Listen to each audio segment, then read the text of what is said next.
সুপ্রিয় দর্শক শ্রোতা, আশা করি সবাই ভালো আছেন। আলহামদুলিল্লাহ আমি অনেক ভালো আছি। আবার আজকে লাইভে আসলাম সরাসরি। আমরা আজকে এক পিএলআইডি পেশেন্টকে ট্রিটমেন্ট করব।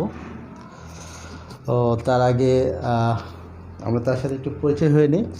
সে ছোটো ভাই আমার, সে আসছে হচ্ছে নওগাঁ মান্দা থেকে। তার দীর্ঘদিনের পিএলআইডি, প্রায় আমি আপনাদের দেখাতে পাচ্ছি কি না, এক্সরে এমআরআইটা দেখে বুঝতে পারবেন। লাইক দিস দেখা যাচ্ছে যে, হ্যাঁ সুন্দর দেখা যাচ্ছে। এ পরিমাণ তার ডিস্ক প্রোলাপস ছিল, ডিস্ক প্রোলাপস এখনও ছিল, বাট আমার এখানে যখন আসে তার খুব বাজে অবস্থা ছিল। তো তাকে ডক্টর বলছে সার্জারি করতে। এনিহাও আমার ইনফরমেশন পেয়ে research institute of physiotherapy and রিহ্যাবিলিটেশনে চিকিৎসা নিতে আসে। আমরা তাকে কিছুদিন ট্রিটমেন্ট দিয়েছি, দিয়ে তার প্রবলেম এখন নেই বললেই চলে। তার কোনো ব্যথা বেদনা বাট কোনো কিছুই নেই। আমি তার সাথে একটু ইন্ট্রোডিউস হই, তার আসলে কী প্রবলেমগুলো ছিল এবং তার মুখে শুনি কী অবস্থা ছিল। ভাই প্লিজ বলেন। আসসালামু আলাইকুম। আসলে ধন্যবাদ ডক্টর শামীম স্যারকে। আসলে আমি দীর্ঘ প্রায় 6 মাস ধরে কোমরের ডান পাশে ব্যথায় অনেক কষ্টে ছিলাম। স্পেশালি হাঁটতে পারতাম না। হাঁটার সময় ধাপ একটু উঁচু হলে আপনার এখানে ব্যথা করতো। তারপর বসে থাকলে ঝিনঝিন করতো, চেয়ারে বসতে পারতাম না। অর্থাৎ মেরুদণ্ড একটু যদি ভাঁজ হতো, মানে পেছন দিকে, তখনই ব্যথা, প্রচণ্ড ব্যথা শুরু হতো এবং আমি খাটে বসতে পারতাম না। স্পেশালি বসলেই আমি 8-10 মিনিট আমি বসতে পারতাম না, এত ঝিঝি করতো। তো তারপর আমি ডাক্তারের কাছে গেলাম। তো ডাক্তার আমাকে বললো যে পিএলআইডি হয়েছে। এমআরআই করার পর বললো যে পিএলআইডি, তো এটা অপারেশন করতে হবে। তারপর আমি একটু ভয় পেলাম যে এমন কি রোগ এটা, তার জন্য অপারেশন করতে হবে, আর মেরুদণ্ড একটা সেন্সিটিভ জায়গা। তো তারপর অনেক খোঁজাখুঁজির পর আমি রিসার্চ ইনস্টিটিউটে আসি। তো নিয়েছিলেন তো এর আগে আমি কোথাও ফিজিওথেরাপি না, এমনি হ্যাঁ আমি অনেক ওষুধ খাইছি, কিন্তু ওষুধে কোনো কাজ হয়নি আমার। কতদিন ওষুধ খেয়েছেন? আমি প্রায় 2.5 মাসের মতো খাইছি। 2.5 মাস ওষুধ খেয়েছেন? হ্যাঁ। আর এই প্রবলেম নিয়ে আপনি কতদিন ধরে ভুগতেছেন? এটা প্রায় 7 মাস এখন চলতেছে। 7 মাস চলছে? 7-8 মাসের মতো। 7 মাস। আপনার ফুড, আপনি বলছিলেন পায়ে যে শক্তি পাচ্ছিলেন না। হ্যাঁ। তো প্রথম দিকে আমি যখন এখানে আসি এই রিসার্চ ইনস্টিটিউটে, তখন কিন্তু আমি পায়ে শক্তি পাচ্ছিলাম না। পা শুধু ভাঁজ হয়ে পড়তো, ড্রপ করতো। তো এখন সেই ড্রপটাও চলে গেছে। আর আপনারা এই যে দেখুন, আমি অনেকক্ষণ ধরেই কিন্তু প্রায় বসে আছি। আমার মেরুদণ্ডে তেমন কোনো ব্যথাও হচ্ছে না, না ঝিঁঝিও নাই। আমি অনেকটাই সুস্থ আর কি। হয়তোবা কিছুদিনের মধ্যে আমি পুরোপুরি সুস্থ হয়ে যাবো, এরকম আমার খুব ভালোই লাগছে আর কি। হ্যাঁ, প্রায় দীর্ঘ 18 দিন আমি ট্রিটমেন্ট নিয়ে আমার এখন খুবই ভালো লাগছে আসলে। আচ্ছা এই আর কি। তো আমরা আজকে আপনাকে আরেকবার স্পাইনটা অ্যাডজাস্ট করব। আমরা তাকে বিভিন্ন ধরনের ট্রিটমেন্ট করে আসছি, তার মধ্যে সবচেয়ে ইম্পর্টেন্ট ট্রিটমেন্ট হচ্ছে স্পাইন অ্যাডজাস্টমেন্ট থেরাপি। জাস্ট যে ভার্টিব্রাগুলো বেড়ে গেছে, মানে ডিস্কটা হার্নিয়েশন হয়েছে যে জায়গায়, এই ডিস্কটা আমাদের টার্গেট থাকবে ডিস্কটাকে ঢুকানো। সেটা সার্জনরা সার্জারি করে ঢুকাই, বাট আমরা ম্যানুয়ালি এটা ঢুকাইতে পারি, যাক আলহামদুলিল্লাহ। এছাড়াও আমরা তার এমআরআই ফিল্মটাতে দেখতেছি তার স্পাইনটা স্ট্রেট হয়ে গেছে, একদম স্ট্রেট।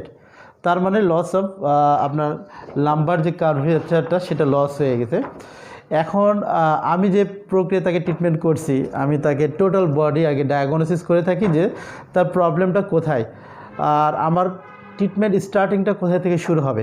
লাইক দিস এমনও হইতে পারে যে আপনার C0 C1 টাইটনেসের কারণেও আপনার টোটাল বডির যে ব্যালেন্সটা ইমব্যালেন্স হয়ে যেতে পারে। আর অ্যাকচুয়ালি ডিস্ক কেন বের হলো? ডিস্ক তো আমাদের অনেক মানুষের সাথে অনেকে বের হচ্ছে না, ডিস্কটা বের হলো কেন? আমরা যারা ট্রিটমেন্ট করে থাকি, দেন সার্জনটা কী করে, যে ডিস্ক বেড়েছে সে ডিস্কটাকে কেটে যতটুকু ডিস্কটা বের হলো অতটুকু কেটে দিচ্ছে। তাহলে কেটে দিলে নার্ভের উপর চাপ বা স্পাইনাল কর্ডের উপর যে চাপটা রিডিউস হয়ে যাচ্ছে, ফলে পেন কমে যাচ্ছে। কিন্তু এটা কিন্তু সমাধান নয়। কেন? আপনাকে আগে বের করতে হবে আপনার ডিস্কটা কেন বের হচ্ছে। কারণ এই পেশেন্টের যেহেতু একবার ডিস্ক বেড়েছে, তার ফার্দার ডিস্ক বের হওয়ার চান্স আছে। কেন? আমি যতক্ষণ পর্যন্ত না তার কারণ খুঁজে বের করতেছি কেন ডিস্ক বের হচ্ছে, ওটার সমাধান যদি না করি, তো দর্শক, আমরা যে কাজটা করেছি তার ডিস্কটা কেন বের হয়েছে সেটাকে আগে আইডেন্টিফাই করার চেষ্টা করেছি, যাতে করে সেটা না বের হয় সেগুলোকে কারেকশন করেছি। আমি তার যেহেতু তার লাম্বার স্পাইন স্ট্রেট হয়ে আছে এটা কারেকশন করেছি, তার স্যাক্রামটাকে কারেকশন করেছি, তার সার্ভাইকালটাকে কারেকশন করেছি, বোথ ইলিয়ামটাকে কারেকশন করেছি, উইক মাসেলকে স্ট্রেন করেছি এবং স্ট্রং মাসেল যে টাইট মাসেলগুলো আছে সেগুলোকে আমরা ফ্লেক্সিবল করার চেষ্টা করেছি।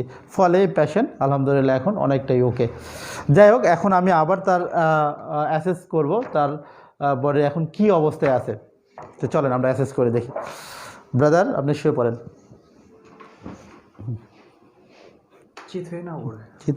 উপরে শোন আর চিত হয়ে শোন। আমরা ফার্স্ট টাইম তার লেগ লেন্থ টেস্টটা করে থাকি। লেগ লেন্থ টেস্টের মাধ্যমে আমরা আইডেন্টিফাই করতে পারি যে আমরা আমাদের ট্রিটমেন্ট স্টার্টিংটা কোথায় থেকে হবে।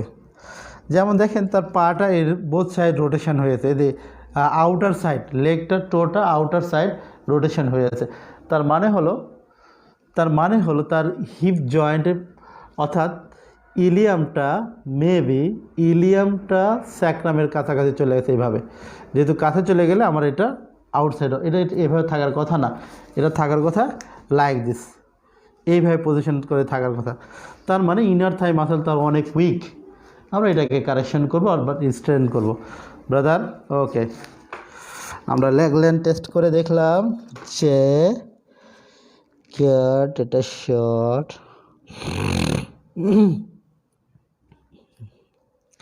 উপরে শব্দ ভাই, শর্ট, এটা লং। ওকে, উল্টা হয়ে গেছে, এটা শর্ট, এটা লং। ওকে, তো আমরা যেটা পেলাম তার এখনও সার্ভাইকালে একটু প্রবলেম আছে, যদিও তার ব্যাক পেন, আমরা তাকে সার্ভাইকালও কারেকশন করব।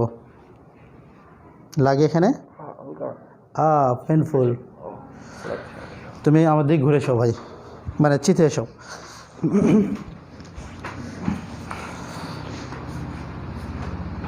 পেনফুল না, ওখানে না, এখানে উপরে। হ্যাঁ, ওকে, নিঃশ্বাস স্বাভাবিক। ওকে, কটাস, এখানে লাগে না, নো পেন। এখন লাগে এখানে, দেখো তো, নো পেন। ঠিক আছে, এবার তুমি আবার উপর হয়ে যাও।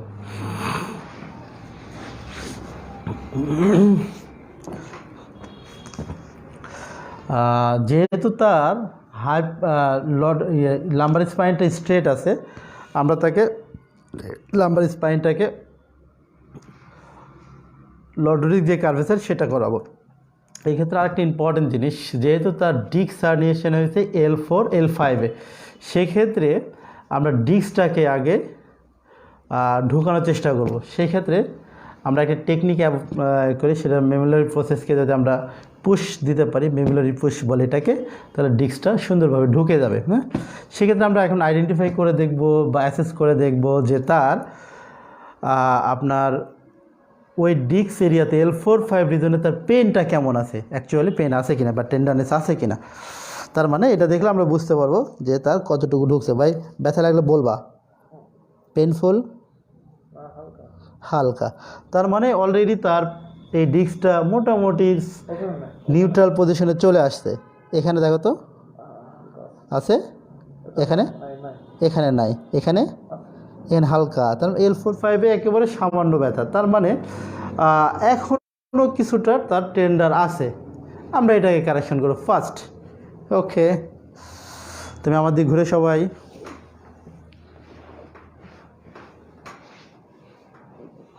ওকে, সুন্দর। যেহেতু মেমুলারি পুশ দিব, সেই ক্ষেত্রে আমরা নিচের পাটাকে স্ট্রেট করে নিলাম, পজিশনিং করে নিলাম। ওকে, দেখি এটা ছাড়ো। ওকে, এটা ধরো, এটা ধরো, একদম L4-5 পজিশনে গেলাম, কাট। দেখো তো এবার উপর চিতে এসো, না উপর হয়ে সব। এবার আমরা দেখি তার কোনো ব্যথা আছে কিনা। ওকে, দেখো তো ভাই, আছে? একটু। এখানে আমরা আর একটা জিনিস করব, যেহেতু তার স্ট্রেট হয়ে গেছিল, স্যাক্রামটাকে কারেকশন করবো। হ্যাঁ, স্যাক্রামটাকে অ্যান্টিরিয়র পুশ দিব। ওকে, তুমি আমার দিকে ঘুরে এসো আরেকবার।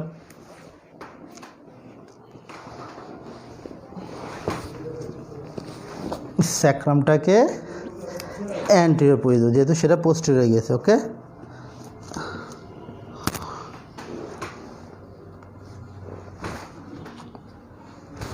ওকে,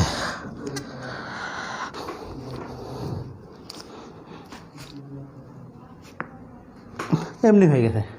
এবার তুমি উঠে হেঁটে দেখো তো ভাই কী অবস্থা।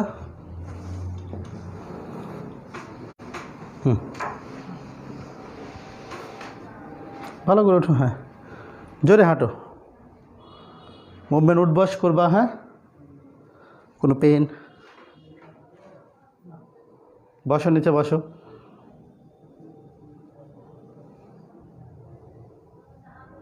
পেন? নিচে একটু করে লাগছিল, এখন বসার সময় লাগছিল, এখন আর নাই। ওঠো, জোরে জোরে বসো, ওঠো, বসো। গুড, নামাজের রুকুতে যাও। এখানে আরেকটা কথা বলে থাকি, আমাদের কোমর ব্যথা হলেই বলে দিই নামাজ চেয়ারে। এটা একটা রং থিওরি। লং টাইম নামাজ যদি চেয়ারে পড়েন মুশকিল আছে। হ্যাঁ, লং টাইম, তাহলে এমনভাবে স্টিফ হয়ে যাবে, শেয়ার পড়তে পারেন। ভালো করে যাও ভাই। লাগে ব্যথা? টান লাগছে এর পায়ের দিকে। ব্যাপারটা হলো, এখানে আরেকটা কথা বলে রাখি।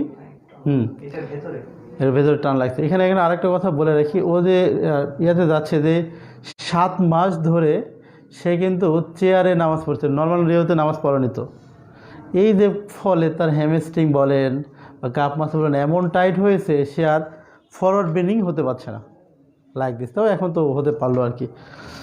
তো এখন সামনে ঝুঁকতেই পারতো না। এখন যেহেতু আমরা তার হ্যামস্ট্রিং মাসেলগুলো, গ্লুটসগুলো, মাসেলগুলোকে একটু রিলিজ করলেই এই টাইটনেসটা চলে যাবে ইনশাআল্লাহ। হ্যাঁ, তো এমনি তো ভালো লাগছে নাকি? আমাদের ট্রিটমেন্ট কেমন লাগলো?